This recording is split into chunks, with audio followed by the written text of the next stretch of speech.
Hello, সবাই কেমন আছো? এখন একটা বিয়েবাড়ি যাব, হাতে একদম সময় নেই। তার মধ্যে আমার গলা প্রচণ্ড বসে আছে, প্রচণ্ড জ্বর আজকে কালকে রাত থেকে 3-4 দিন ধরে শরীর প্রচণ্ড খারাপ, ঠোঁটের খুব অবস্থা খারাপ। আমি বোরোলিনই লাগাবো, কোনো লিপ বাম এখন আমাকে বাঁচাতে পারবে না। শাওয়ার নিয়ে নিয়েছি, আমি চট করে লাগিয়ে নেবো হচ্ছে আলপস গুডনেসের এই রোজমেরি ওয়াটারটা। আমি লাগিয়ে নিয়েছি একটা স্ট্রোক ক্রিম। এবার আমি ভাবি যে সবসময় সব জায়গায় সোশ্যাল মিডিয়ায় ছড়ায় যে না মেয়েদের কোনো বন্ধু হয় না। আমি তো বলবো যে এই যে সোশ্যাল মিডিয়া আমরা দেখি মেয়েরা মেয়েদের বন্ধু হতে পারে না, এই কথাগুলো টোটালি ভিত্তিহীন। আমার লাইফে তো প্রচুর মেয়ে বন্ধু আছে যারা সবসময় আমাকে সাপোর্ট করে যাচ্ছে।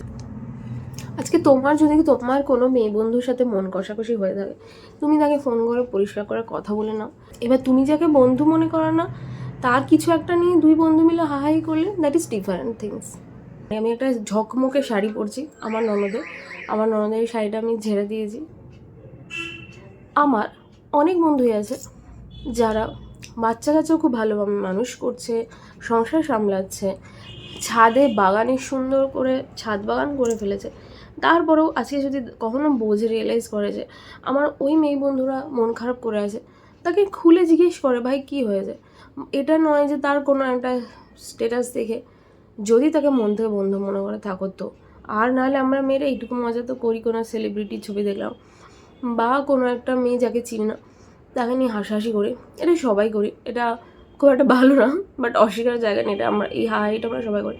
কিন্তু জায়গায় মন থেকে বন্ধু মনে করে থাকো, তাহলে তার পাশে অন্তত থাকা উচিত। তাহলে অন্তত মেয়েদের ওপরে যে অ্যালিগেশনটা আছে না, মেয়েরা মেয়েদের শত্রু, মেয়েদের বন্ধু হয় না, এই অ্যালিগেশনটা কোথাও গিয়ে ঠিক মুছে যাবে আশা করি। হ্যাঁ, এই তো আমি শাড়ি পরে পুরো রেডি। আমি দিদিরই চুড়ি পরে নিয়েছি, ইয়ারিং পরে নিয়েছি। আমি আজকে টিপ পরছি, কারণ অলরেডি শাড়িটা প্রচণ্ড গর্জাস। আর এই ব্যাগটা নিচে, ব্যাগটাও আমাকে দিদি একটা মেলা থেকে কিনে দিয়েছিলাম। তো চলো টাটা, আমি পুরো রেডি। এবার ওখানে গিয়ে প্রচুর ছবি টবি তোলার পালা। বাই।